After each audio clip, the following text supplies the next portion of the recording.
Topusani liboso na yo. Alléluia. Na maloba ya mosuya. Je vais faire mon culte devant ta présence. Je vais me débarquer de la foule afin de faire mon culte devant toi.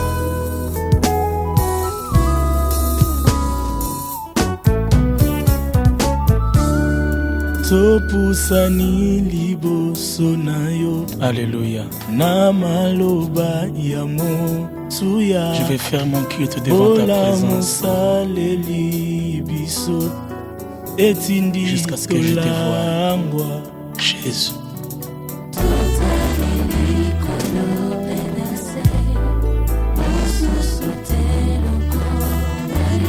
Alléluia. Alléluia.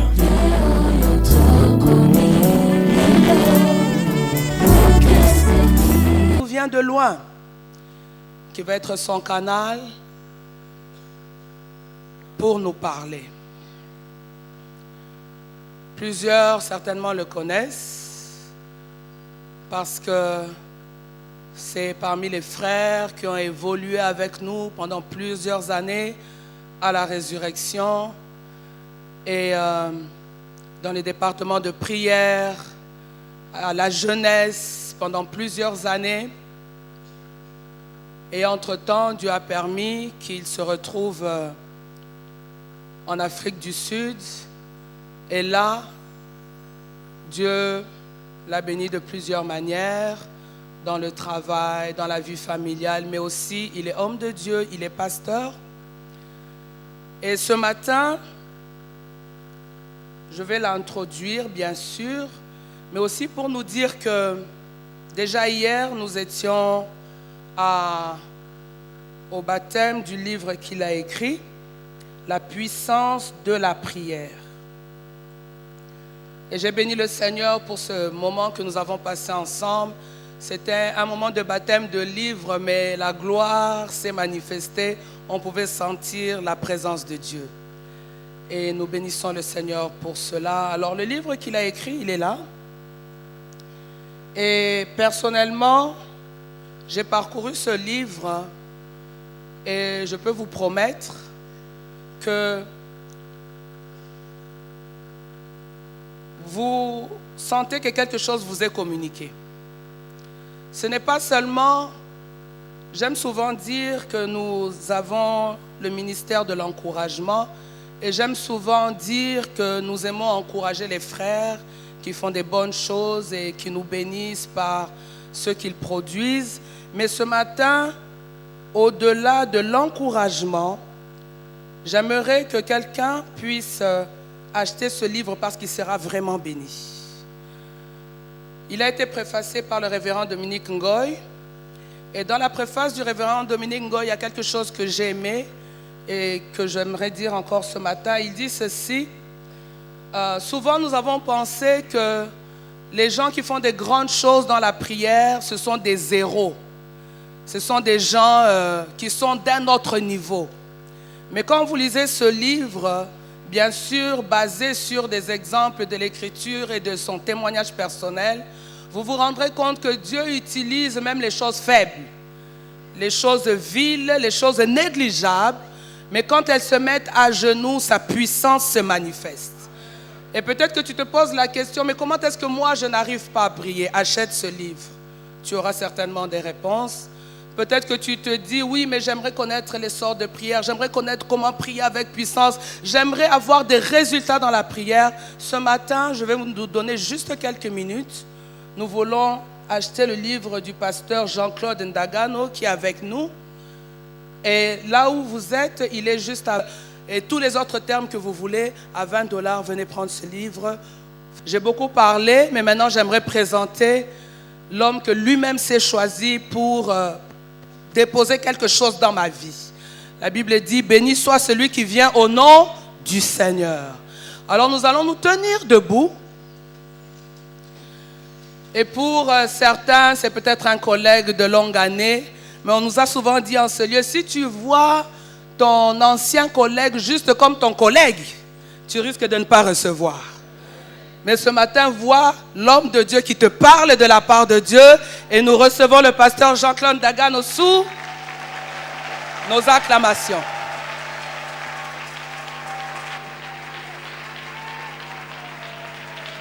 Alléluia, alléluia, alléluia. Nous acclamons le Seigneur, nous acclamons le Seigneur.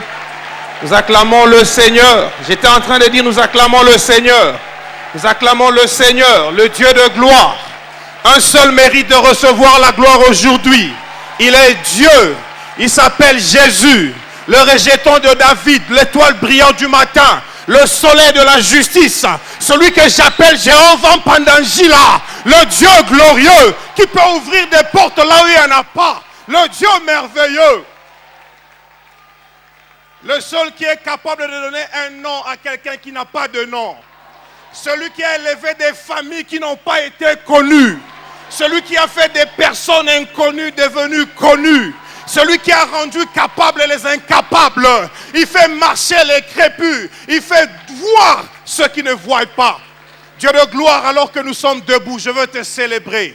Je dis, un seul doit recevoir la gloire ce matin. Si j'étais un chanteur, je ne chanterais que Jésus. Si j'étais un poète, j'écrirais mes poésies et mes poèmes en rimant le nom de Jésus.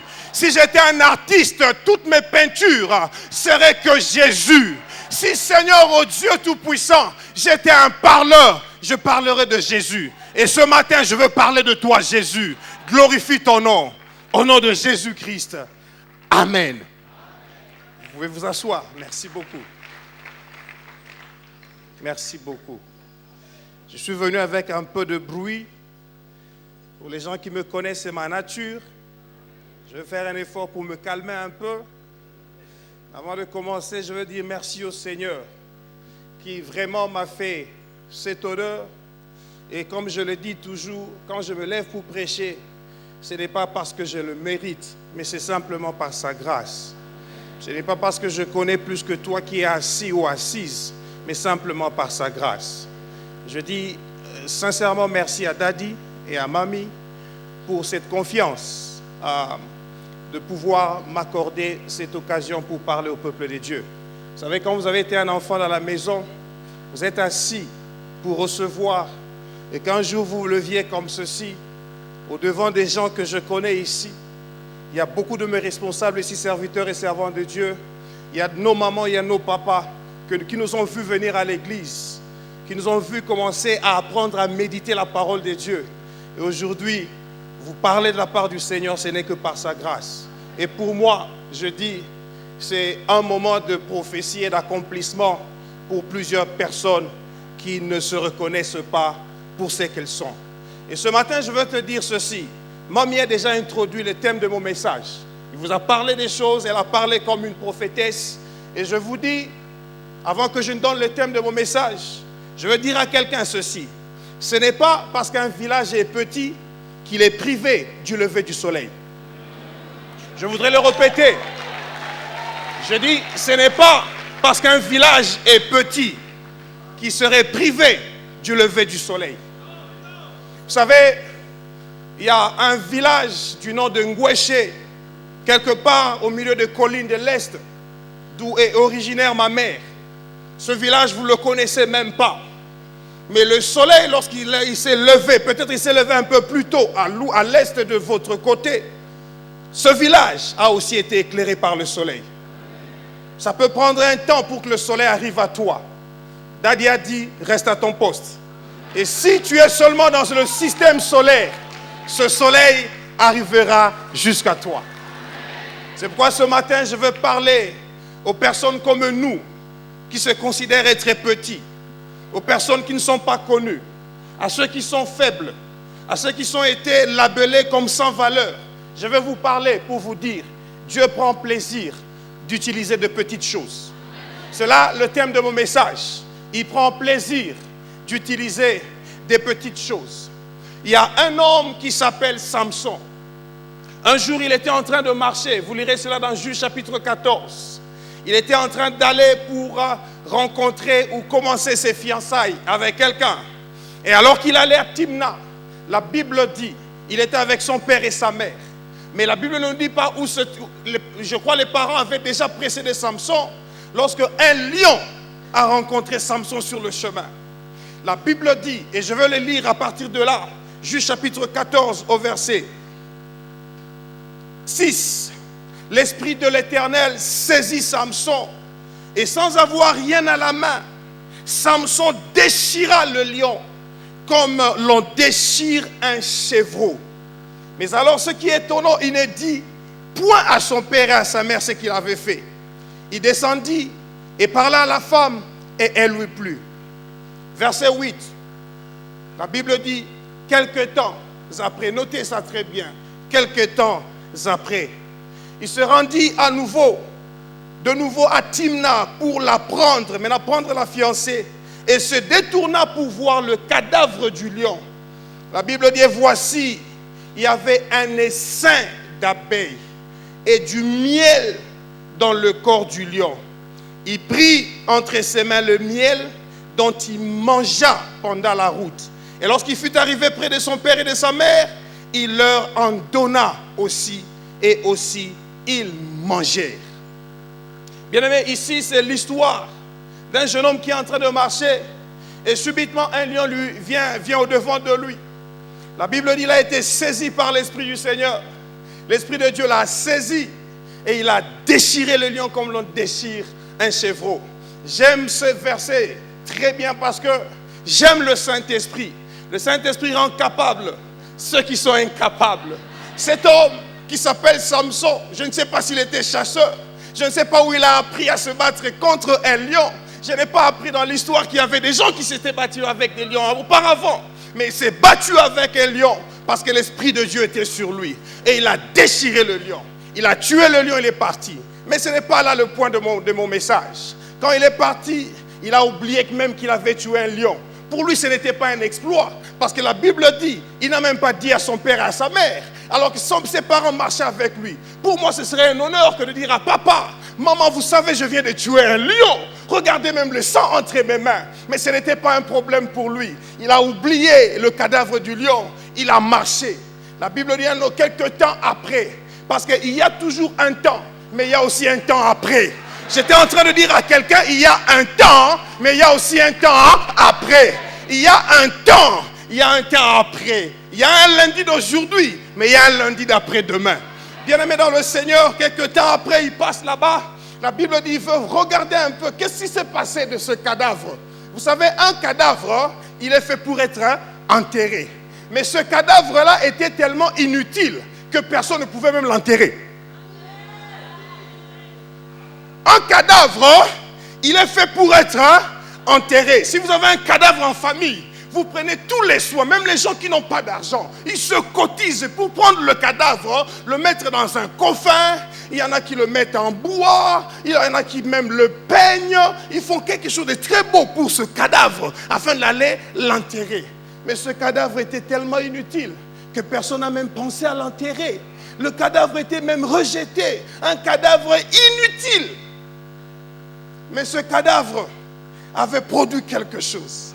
Il a produit du miel qui a donné de la nourriture à Samson pour continuer sa marche. Et non pas seulement à lui, même aux parents qui n'avaient pas su qu'il y avait un lion qui était mort. Il est venu leur donner la nourriture qui est venue de ce cadavre. Je veux parler à quelqu'un. Tu pourras prendre soin de ta famille demain. Tu es celui-là qui peut être aujourd'hui considéré comme un cadavre inutile. Tu es celui-là qui peut être considéré aujourd'hui comme sans valeur. Mais un cadavre d'un lion a donné de la nourriture à une famille. Si j'étais seulement un chrétien de l'Ancien Testament, je m'arrêterais là. Mais je suis un chrétien dans le Nouveau Testament, dans la Nouvelle Alliance, où nous avons eu grâce d'avoir le lion de la tribu de Juda. Un jour, il y a eu un cadavre d'un lion. Mais ce lion-là était différent du lion que Samson avait tué. Ce lion-là était penché sur une croix. Les gens regardaient le cadavre. Ça, c'est quel cadavre? Non, c'est le lion de la tribu de Juda. À cause de ce cadavre, aujourd'hui ma vie est succulente. À cause de ce cadavre, je disais, aujourd'hui ma vie a plus que du miel.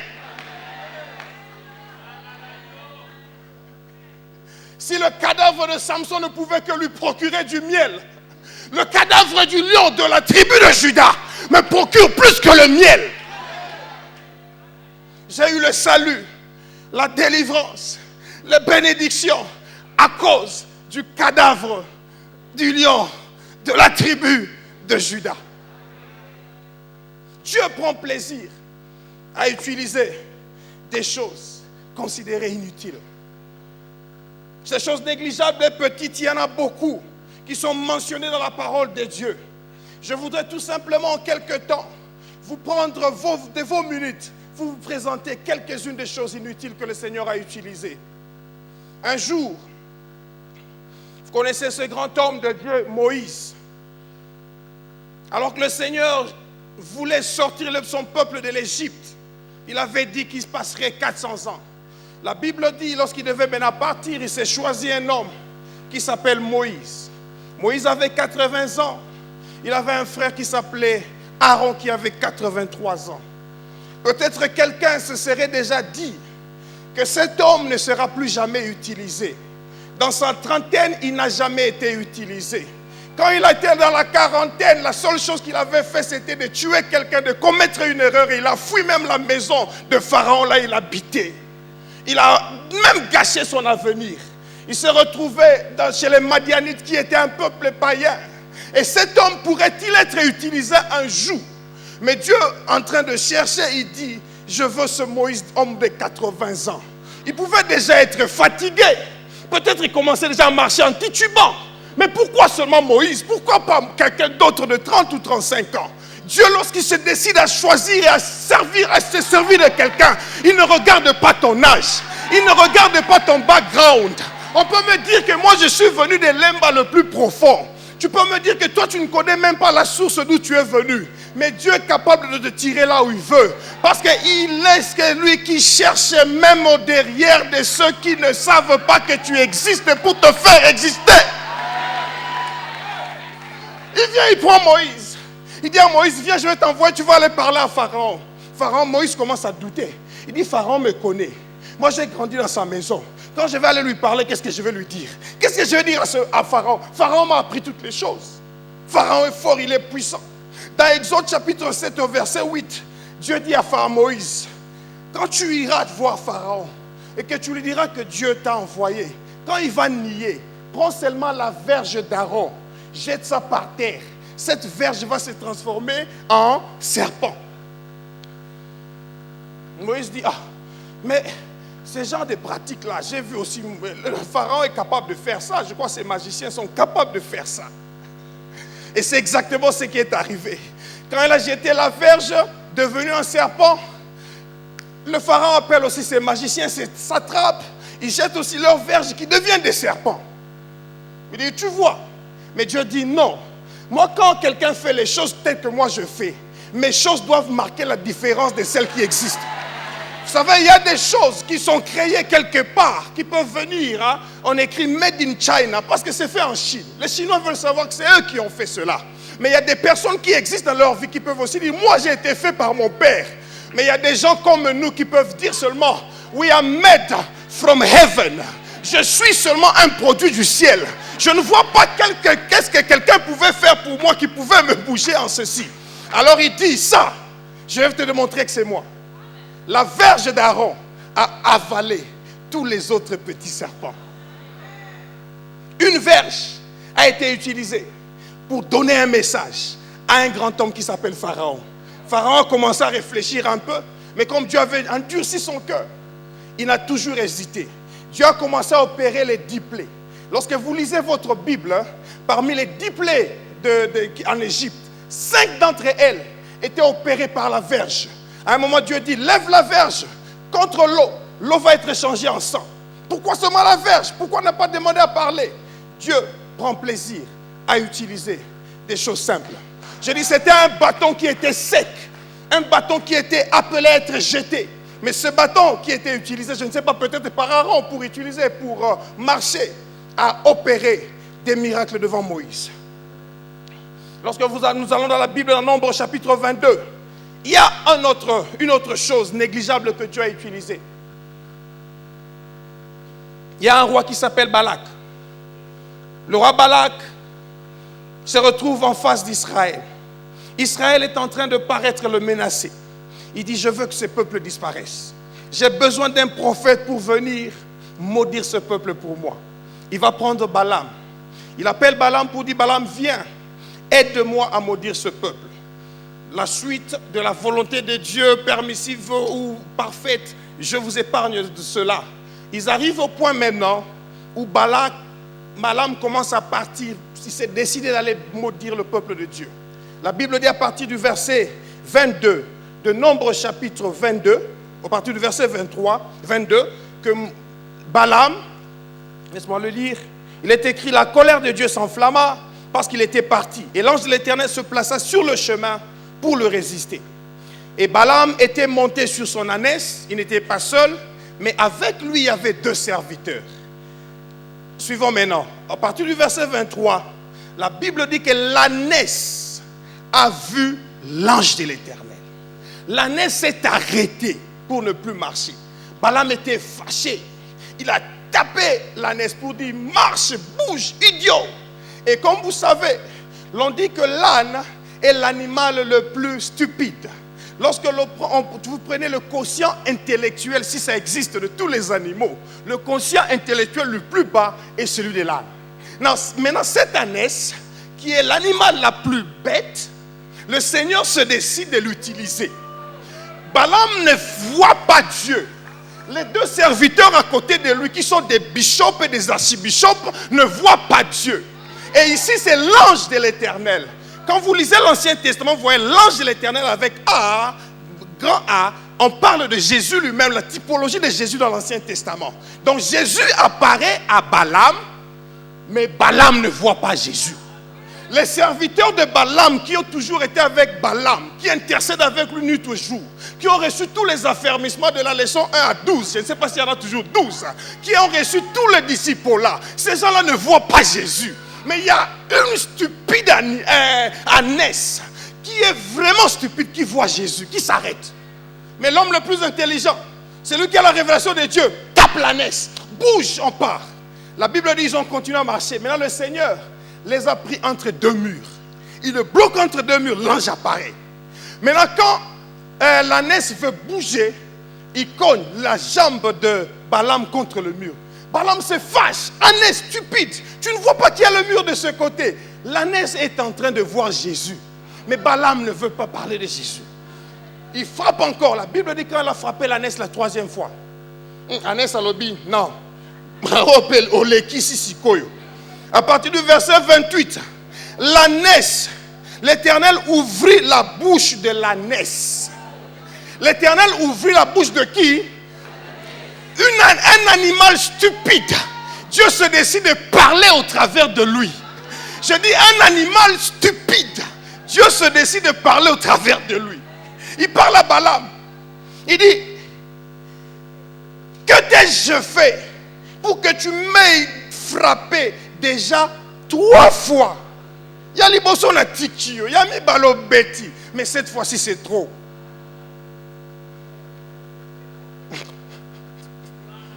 La Bible ne dit pas que Balaam s'était étonné que l'ânesse ait parlé. Mais Balaam a répondu même à l'ânesse. Il dit, c'est parce que tu t'es moqué de moi. Si j'avais une épée dans la main, je te tuerais à l'instant. L'ânesse lui répondit, ne suis-je pas ton ânesse que tu as de tout temps monté jusqu'à ce jour? Ai-je l'habitude de te faire ainsi? Et Balaam répondit, non. Et l'Éternel ouvrit les yeux de Balaam, et Balaam vit l'ange de l'Éternel qui se tenait sur le chemin. Mais lui maintenant, il avait une épée nue dans la main. Il s'inclina et se prosterna contre le visage. Qui maintenant peut tuer quelqu'un? Balaam, tu n'as pas d'épée d'entre tes mains. Mais l'ange de l'Éternel a une épée. Il peut te tuer.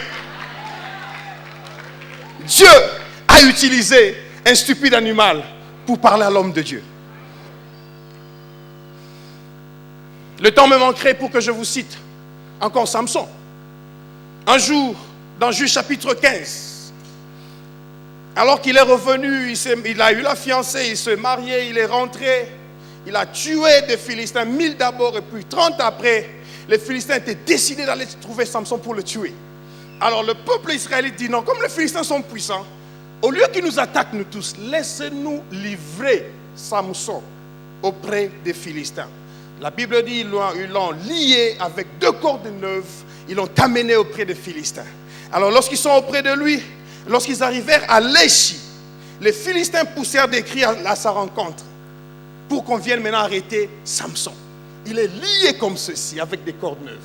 La Bible dit encore, à partir du verset 14 de Juge chapitre 15, alors l'Esprit de l'Éternel saisit Samson. L'Esprit de l'Éternel saisit Samson.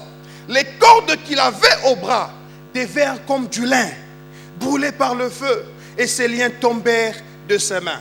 Verset 15, il trouva quoi? Une mâchoire d'âne. Il y a cheval, il y a mbois pété, âne il sous-sous-kaka. Une mâchoire d'âne. De cet animal stupide, quelqu'un avait tué un âne, quelqu'un a mangé la viande. Quand il a mangé la viande de ce côté, il a tout mangé.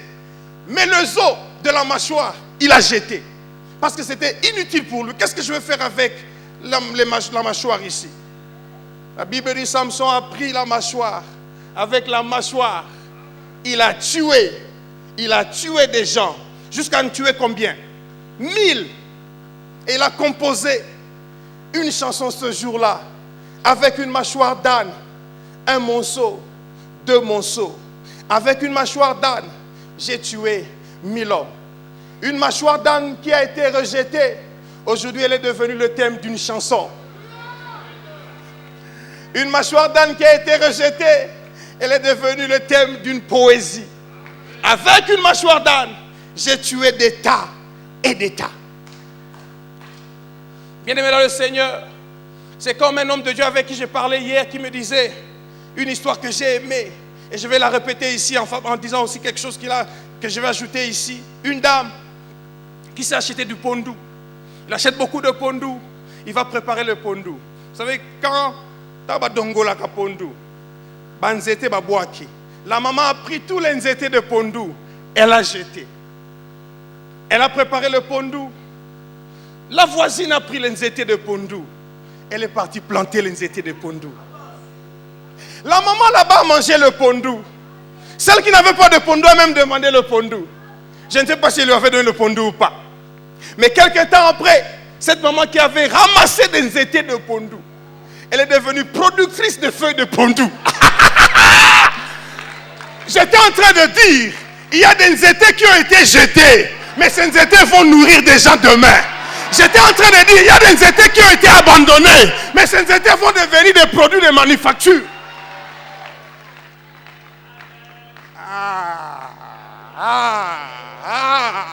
Il y a un jour un homme qui s'appelle Jonas. C'est un prophète. Dieu l'envoie pour aller prêcher à Ninive. Il regarde Ninive, il dit Ninive est plein de péchés. Moi je ne peux pas prêcher à Ninive. La Bible dit qu'il avait de la colère. Il est parti se faire une cabane, il s'est assis. Là où il s'était assis, c'est dans Jonas chapitre 4, il s'est assis. Le soleil a commencé à frapper sa tête, au point qu'il commence à s'irriter. Il s'irrite, Dieu lui donne une mission qu'il ne veut pas faire. Maintenant il y a le soleil, la Bible dit, il s'irritait. Dieu fait pousser une plante. La Bible l'appelle la plante de ricin. C'est une petite plante qui se présente avec des grappes. Mais le plus important avec la plante de ricin, on ne connaît pas cette plante, mais on connaît plus son huile. Les gens connaissent plus l'huile de ricin. Mais la plante, si je vous demande comment ça ressemble, vous ne la connaissez pas. Dieu a fait sortir cette plante ce jour-là pour Jonas. Non pas pour lui donner de l'huile, mais pour lui couvrir la tête. Quand il lui a couvert la tête, il voulait que Jonas reçoive le message. Jonas n'a pas reçu le message. Le lendemain matin, la Bible dit, Dieu a envoyé un petit ver de terre qui est venu mordre l'arbre de ricin. Et l'arbre a séché. Quand l'arbre a séché, Jonas regarde. Il dit, c'est quoi ça? Dieu commence maintenant à lui parler. Il dit, toi tu prends souci d'un arbre que je fais pousser en un jour et que je fais disparaître en un jour. Mais moi je te parle d'une ville de Ninive où il y a 120 000 personnes pour qui je veux que le salut entre. Mais tu es en train de te fâcher. Dieu a parlé au prophète en utilisant une chose. Avant que je ne passe, je voudrais vous dire, Samson était allé à Léchi. Mais après avoir tué 1000 personnes avec la mâchoire d'âne, cet endroit avait changé de nom. De Léchi, cet endroit s'est appelé Ramat Léchi. Ça s'appelait d'abord avant seulement la mâchoire, mais ça s'est appelé désormais la colline de la mâchoire. Il y a des endroits qui changeront de nom à cause d'une mâchoire d'âne qui a été négligée, mais qui est devenue opérationnelle. Non, j'étais en train de parler à quelqu'un. Il y a des noms qui vont être éternisés. Il y a des noms comme ça qu'on n'avait jamais connus. Mais ces noms vont rester quelque part. Au point qu'on va donner à ce nom place 2, rond-point 2, nanana 2, quartier 2, ville 2. Parce que Dieu est capable de prendre une mâchoire d'âne et faire des exploits avec elle. Alors que je suis en train d'avancer rapidement, je voudrais vous dire maintenant, si Dieu dans son omnipotence s'est décidé d'utiliser des choses inutiles, à combien plus forte raison ne pourrait-il pas utiliser un homme inutile? Il a utilisé des choses inutiles. C'est plus difficile d'utiliser une ânesse. C'est plus difficile d'utiliser un âne que d'utiliser un homme, si faible soit-il. Par quel principe? Les juristes qui sont ici connaissent un principe. L'on dit qui peut le plus, peut le moins. Qui peut le plus, peut le moins. Si Dieu peut faire plus, il peut faire moins. S'il a utilisé plus cet animal, il peut utiliser des hommes. Il peut utiliser des hommes. C'est comme ça dans votre Bible que vous lisez. Vous allez rencontrer beaucoup d'hommes inutiles qui ont été utilisés par le Seigneur. Il prend plaisir à utiliser des choses faibles. Un homme qui s'appelle Jephthé, dans Juge chapitre 11. Jephthé, la Bible dit qu'il est né d'une femme prostituée. Même pas une seconde femme ou makangu de papa, mais Ndumba. Une femme prostituée. Des fois même les femmes prostituées ne connaissent pas le père de l'enfant. Jephthé était né. Et après lui, le monsieur est allé se marier. Son père, Galad, il s'est marié, il a eu d'autres enfants. Quand l'enfant a grandi, les autres ont grandi, ils se sont décidés de chasser Jephthé de la maison. Parce que toi, Jephthé, tu n'es pas l'enfant de notre maman. Tu es seulement l'enfant de papa. Et d'ailleurs, tu es né d'une relation impure. La Bible dit, Jephthé est parti. Il s'est rassemblé avec des gens de rien. Les gens de rien se sont approchés de lui pour être avec lui. Qui s'assemblent, se ressemblent.